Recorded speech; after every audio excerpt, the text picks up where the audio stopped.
give more returns. Get more security and more interest on your fixed deposits from Sri Lanka's largest finance company, LMDtv Finance.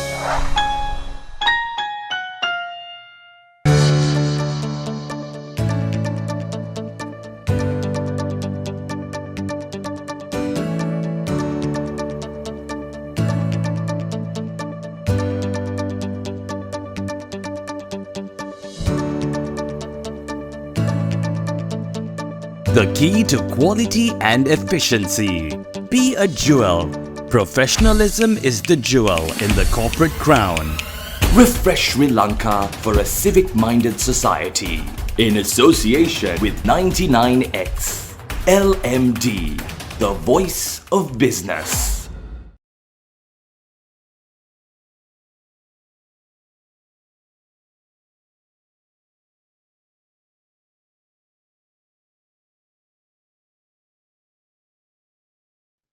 Hello and welcome to LMDtv. Tonight on the forum, we are zooming in on insurance.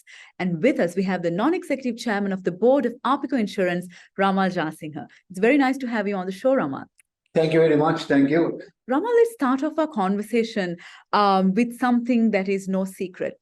That's Sri Lanka's very low insurance penetration rates.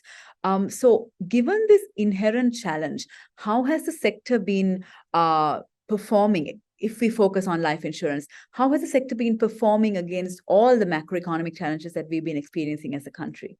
Sri Lanka is a resilient nation. Nothing puts us down. And the same applies for the life insurance industry. If you take penetration in the region, in the Asian region, Japan is the highest, then you come with Singapore and likewise. Sri Lanka is probably, it was half of that of India.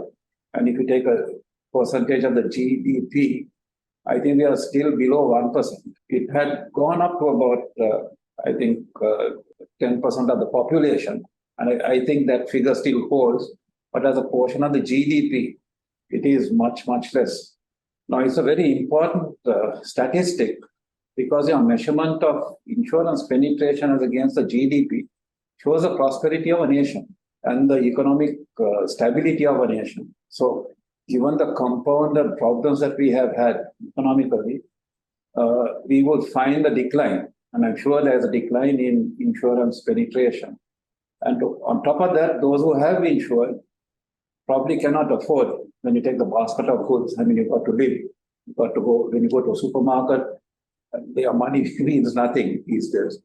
So then the priority to pay your insurance premium goes lower and lower in your list of priorities. So therefore, the industry finds a lot of lapsed insurance policies, which is again a function of your insurance. Though you have the penetration there, so you have insurance penetration, you have those who cannot maintain their policy.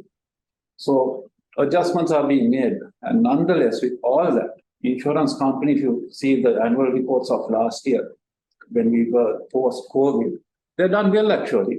So there's a lot of excitement in the insurance industry. People have done well. And this is actually a good springboard for better things to come in the life insurance industry. Thank you, Ramal. That was an amazing introduction. I'm going to take you back to talk a little bit about the basics before we dive into the conversation. When it comes to Sri Lanka, what do you think is Sri Lanka's definition of life insurance? I mean, if you take the general average person out there, what does life insurance mean? Well, for a long time, there was a lack of education. So there are a few sections of the educated public that knew what really insurance was, where it really serves basically as a risk transfer, because you have, I mean, life is full of risk, particularly in the case of life insurance, it will be your death, the risk of death, which is a certainty, and of course, sickness. But along the way, insurance products have evolved into bringing in an investment part of it. So as in the heyday or in the better days of our economy, insurance policy holders actually look for a return. So, insurance company would expect a bonus at the end of a term or during when the insurance policy is about 2 to 3 years old, and you can expect benefits, and it becomes an investment product as against an endowment product, or you can get a whole insurance policy where you don't get anything until the point of maturity or death. So in that respect, for the longest time, life insurance was taken as an investment. Whereas my take in my experience in my insurance career, there are other instruments that you can take for investment. I mean, today there are multiple investment opportunities for an individual to invest in. The unit trusts, then you get the banks, you get fixed deposits, you get non-banking financial companies. But insurance cannot, sure, there is an investment element in all life insurance policies, but that is not the primary reason for a life insurance policy, in my view. So it would be really to provide protection. And of late, there's been a slew of health insurance products, which I think is quite appropriate for a life insurance company. But both life and health are intertwined very closely. And the concept, I think the people's mindset is on how to get a health insurance policy through a life, where your life is protected and at the same time the risk of the medical requirements are met. So that I feel is the main thrust or the of what people think of life insurance. And thanks to the introduction of medical insurance into life, because for the longest time, medical insurance was done through the general insurance portfolio. But from, I think, 8 years back, the state of affairs changed. And now life insurance companies have come very aggressively onto the medical insurance field. And that has contributed to the growth in life insurance. And I think that is here to stay. So the concept of what people think is protection, which it really should be, and mainly these days, medical insurance. Ramal, you spoke of how people look at it as an investment. If I ask you, if we take Sri Lankans, most of us have been having bank accounts from the time we were small. So I suppose we can think of ourselves as a saving nation. But we don't seem to be investing in life insurance as much as we should. What is the reason for this? So there's a bit of misnomer there. I think we are very good consumers and not savers. There are exceptions. Now, if you take the North and East, I mean, their main thrust from what I have experienced is that they save. And they are very prudent in planning their financial plans and their future. But by and large, the rest of the country, we are on a consumption. And I think Sri Lanka has been I think if you look at the consumer market, Sri Lanka has been a good market for particularly imported goods. Because we like to live better, we like to be stylish, we like to do better than the best. Now, probably there are some brands that do better here than in Europe or in the rest of the region. Of course, we had a backlash over the last 5 years. It doesn't happen. So we are a consuming industry. So when you take banks and other saving products, you have been, as you say very correctly, we have been brought up that way. But insurance is something that is not understood too well, probably misunderstood. And it's not the same thing as saving. But of course, it could be used as an asset at some point in time, where it could help you during a rainy day, where some insurance companies, it's not very common now, but in the past, you could take insurance loans, you could use it as an asset against, as a security. And of course, it gives you a tax break. So now, to that extent, insurance, there are some people who are financially more literate who probably use an insurance policy for that. The basics of protection can't be further underscored. So thanks to the proliferation of insurance companies, now you've got to remember that from 1962 until the 80s, because of monopoly, you had only the state providing insurance. So it opened up only, the insurance industry opened up only in 1988. And initially with 5 or 6 private insurance companies. But now it's, I think, about 23 or 26 companies.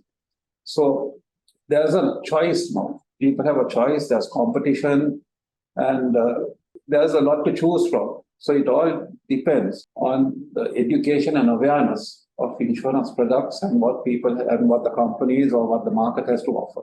So the knowledge or the understanding of insurance will depend on each individual, on competition. It would be again a market-driven force that would improve the penetration and the knowledge of insurance among our insuring nation. You paved the way right into my next question, Ramal.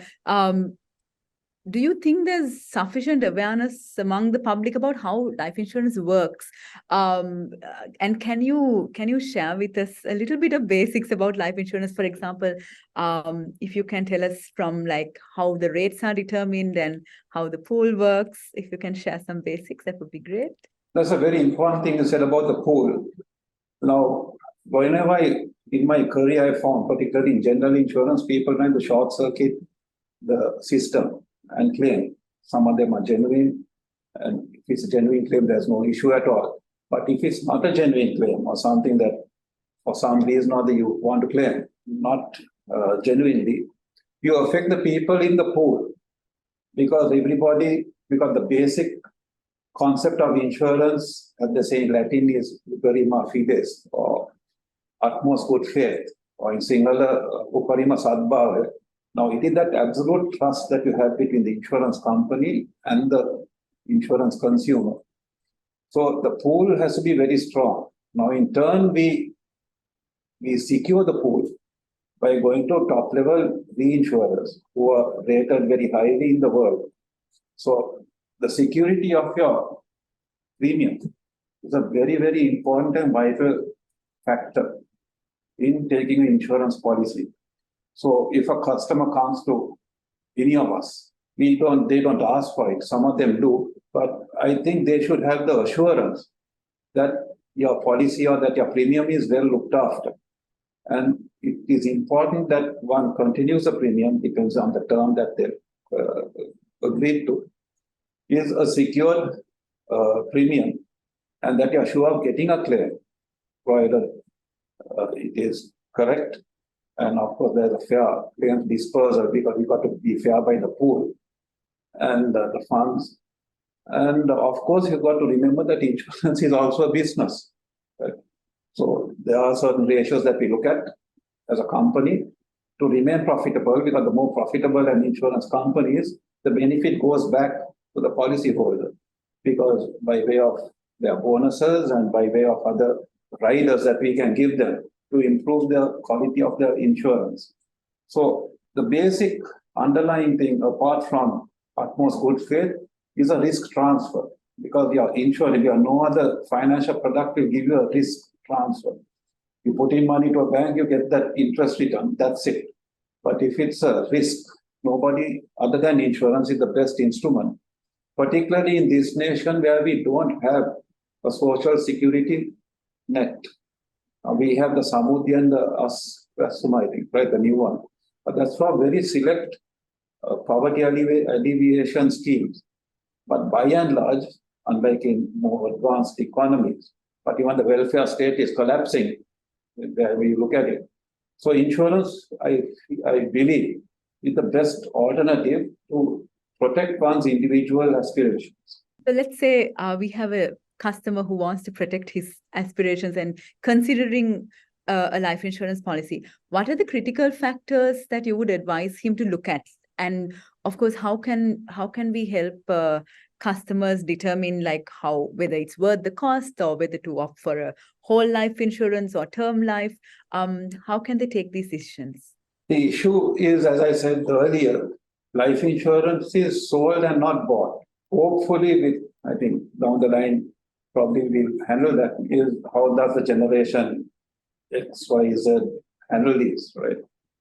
So the concept is different, but by and large and traditionally, it's been an agency-driven sale. So it's a very complex area where the agent has to survive because he or she lives just on their commission. So if they find somebody is prosperous enough to part with the premium, irrespective of the prospect's needs, they could, and that has been a danger with the life insurance industry in Sri Lanka in particular, where there has been a lot of mis-selling, where you bought products that really do not fit your requirement. And then one year, if you're lucky, 2 years go into the policy and then you feel that you're wasting your money. And also another concept in insurance sales has been the chain of contact. Now, the first thing once a young person becomes an agent, you sell insurance to his family and friends. So they will also return the favor by buying the insurance policy to them. But whether they really need the policy is the issue. So what one must do is a thorough needs analysis. Do I need an insurance in the first place? And I would say 99.9% you do. And then at what stage should I take it? Or take an insurance policy at the age of 65, then we cannot be insured, right? But earlier than that, I mean, the ideal, in my view, the ideal stage would be when you're about 35, where you have come to a good earning stage, you're building up your family, you're building up your assets. And you have this thing of save and create and save. So what happens in insurance is actually the save and create. So you're saving an amount and then you're creating a return. Whereas in a bank, you have to save and then get your return. So those are the two fundamental differences in deciding on an insurance policy. Where some would say, look, I can put it in today's investment environment and get 25%. And you can't expect the same return from an insurance policy because that is not what an insurance policy is meant to be. So a needs analysis is very, very important. And okay, as companies, we push our agents for targets, and other the companies cannot survive. But again, there's an effort, a continuous effort of training that goes on with the agents to assess the needs. Now, we are used to, professional selling means that you actually research a prospect, see what the prospect needs and get the best possible fit to their needs and to the insurance policy that we could tailor-make for them, essentially. And from there, you have a perfect relationship between the customer and the company because the agent would probably move on. Now, what happens is you depend on the agent to collect your premiums. If not, you forget, but it's not a priority. And then when the agent moves on, because the agent has to build up his portfolio, and you forget sometimes. And then the insurance policy lapses. So there's got to be the fast and insurance company directly has a interaction with the policyholder, then it would be successful and there will be a win-win situation. Because what we need is a win-win situation here and the best fit of the needs. Now, needs can change as you go along. So then you have the option of either taking another insurance policy, and some insurance companies and some insurance policies provide for top-up. So you could enhance or improve your insurance policy. So that would be the basic answer to your question. And I don't think that is happening too much in this market, very honestly. It's time to take a short break, but we'll soon be back to talk more about insurance. Display your brand message on digital screens at prime locations. The largest digital advertising network in Sri Lanka. Emerging media. You're mobile, and so are we. Gets me going. Grab the Lite 87 app at the Apple App Store or Google Play now. 87.8 and 87.6 island-wide. Lite 87.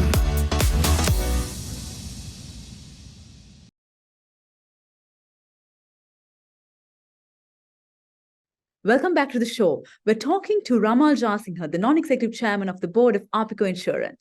Ramal, you mentioned how 35 is a good age to, think of insurance.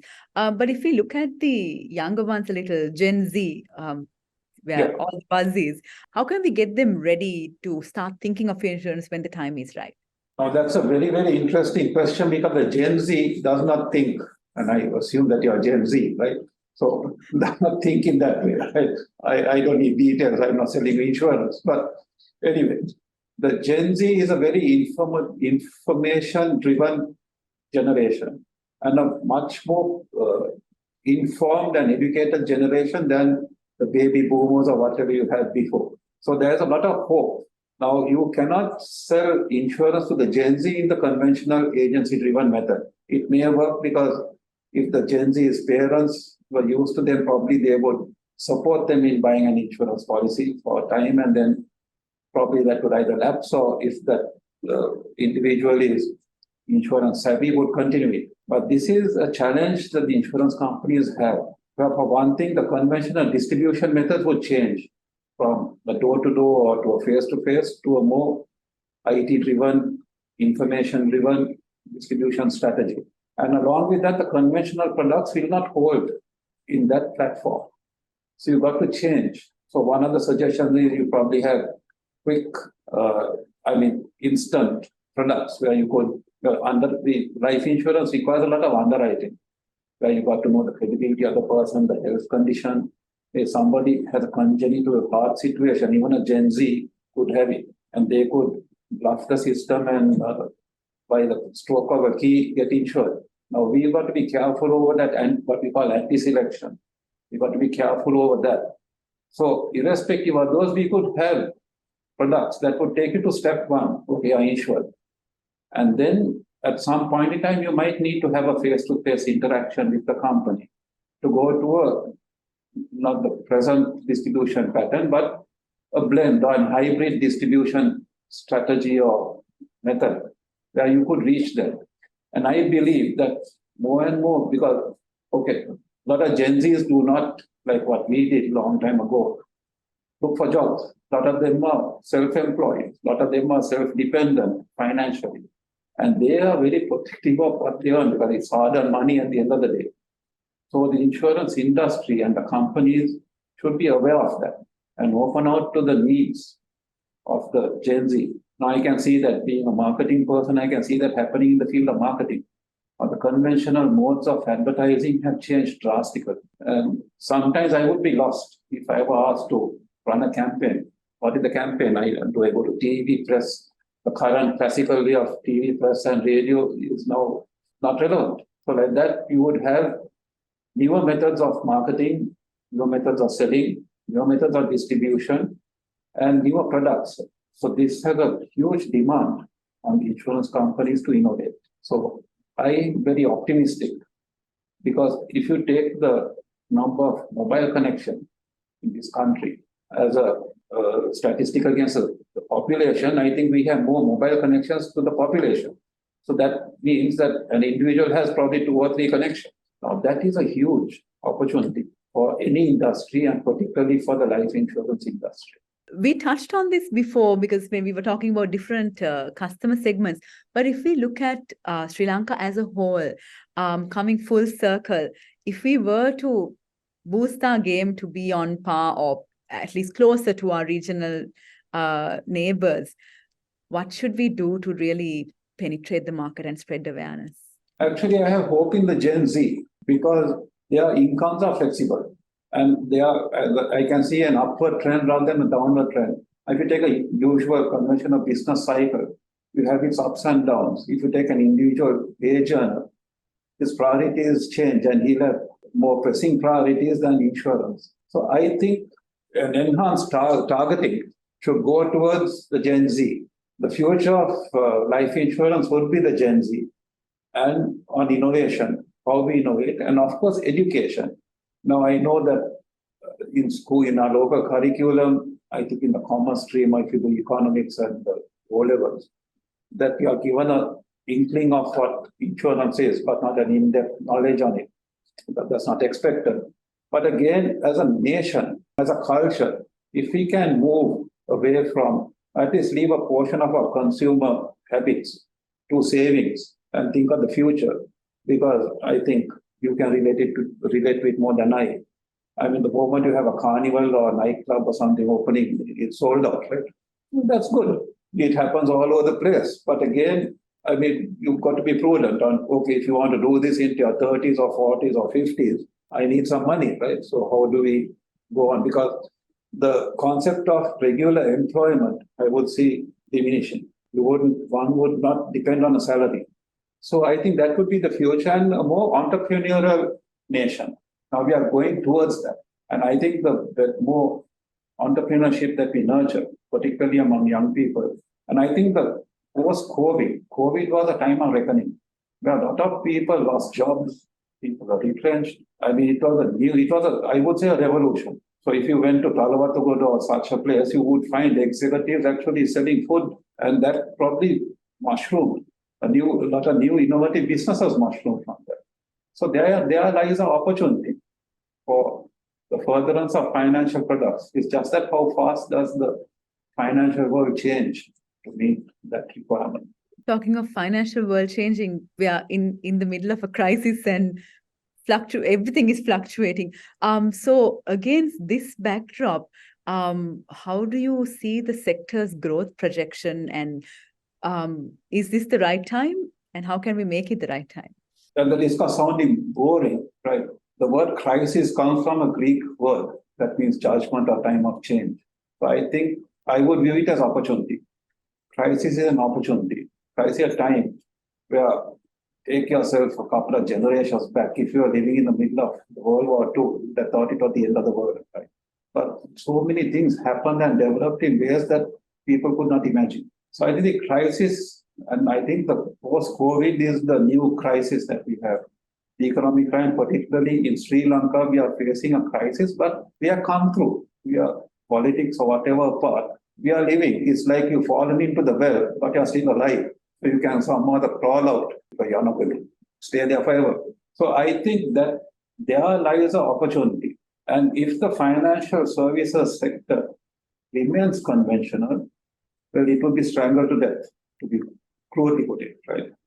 So I think along with the changes, the financial services industry will change or has to change. Now, talking about the macroeconomics, we are going through some very difficult time. And I think this is the time for emerging businesses to emerge. This is the time that innovation and those who get faster or who are the fastest on the innovation bandwagon will be the leaders of tomorrow and day after. So I think this is the best time. And I, as a business executive, I think there is no better time than now to innovate. And I've been in a past life involved with exports, with the Chamber of Exporters as well. And this is the time that we could actually take this nation to the global landscape. Because, I mean, just to digress a bit, the value addition of our exports is less than 30%. All we are doing is we are importing components, stitching them up together and settling. There's really nothing here, only sweat, blood, sweat and tears. So if we can move beyond that, and I think this is the time. I think we come to the best time in our lives. That's a very optimistic thought, Ramal. Thank you. My next question to you revolves around our own campaign, Refresh Sri Lanka. So we launched this campaign to, create a mindset change and pave the way for a more civic-minded nation. So when we look at insurance, looking at both companies and customers, how important is civic-mindedness? Actually, I applaud the LMD because when I first saw your campaign on Facebook, I mean, it was very basic. No, this is something that struck me when I used to go and work abroad, and recently I went to see my daughter abroad. I mean, the way those people behave, your road courtesy among people when you walk on the street are very different to you. And that is a direct reflection on how those countries have progressed. Now, one example I give all the time through my insurance work, I had to go to Cape Town. I remember going to the city center, I took a snack and I had the wrapping, and I was looking for a place to throw it. When a policeman came up from nowhere and said, "Give this to me, sir," right? And he disposed of it. Now, I can't, at any stretch of imagination, think of one of our constables going to that extent of service. So I think LMD has stepped on a very, very meritorious thing, if not anything else. And if that can be spread, now, the moment your decency or collapses, when you take the wheel anywhere in Colombo or anywhere in Sri Lanka, you may be the most religious and the most decent person on earth, but you take the wheel, all that goes out of the window because you get angry. So those are things. Being in general insurance at one time, we tried to neuter some awareness on road manners, but the financial limitations did not let that happen. But our people are very open to good thinking. I mean, we have a Buddhist culture, we have a culture of goodwill, a culture of hospitality, and a culture of tolerance more than anything else. So if that can be exploited, or at least if that can be educated, so what I feel it goes back to the basics of education and awareness. Now, in our temples and churches and mosques, we teach people how to behave. At the moment you go out, it doesn't happen, right? So I think that is where the corporates and people like LMD are doing an excellent job on that. And it is something that you got to be, it's like an ecosystem that you create. And the fast you create that ecosystem, you have more and more like-minded people changing. Now, having said that, there are changes. And the sooner somebody can educate the private bus drivers and our three-wheel drivers, you will find a huge change in society. That's talking for your campaign. Now, talking for insurance, it is all to do with protection. And some of us may have been, well, although intentions are good, you find so many things littered on the way. But again, those things can be corrected. And I think we can leverage the concept of protection because the state, we have education and medicine and hospitalization free of charge. And I think we did this long before a lot of nations in this region, in the Asian region, did it. So for the longest time, there was no demand for medical insurance, particularly out of Colombo, because of these facilities. But since the early 90s, you've got a proliferation of demand for private education. So you've got a demand for private treatment, medical and surgical and medical. So these are areas where the insurance industry can actually tie in and play a close role. Now, taking education, there are a lot of people who aspire the best for their children, but can't afford, or for some reason cannot afford the school fees or maintain it. Now, for example, if the breadwinner passes away, what happens to that child's education? So I can, just to leverage a bit of my company, we have a product where we could protect somebody against school fees, the list of school fees. So like that, there will be innovation. So it is innovation, and hopefully your social media, your social campaign will take root and others will follow your lead. And we can build a better Sri Lanka and a more friendlier Sri Lanka and actually go back to our core values of being a hospitable and tolerant nation. Thank you, Ramal. It's been such a delight having you on LMDtv. Thank you very much for a delightful conversation. My pleasure. My pleasure. Thank you and wish you all the very best, particularly for your campaign. And to all our viewers, thank you so much for joining us. Until next time, take care. Don't forget to subscribe to our YouTube channel and follow us on Facebook and Twitter. Thank you for watching and stay safe.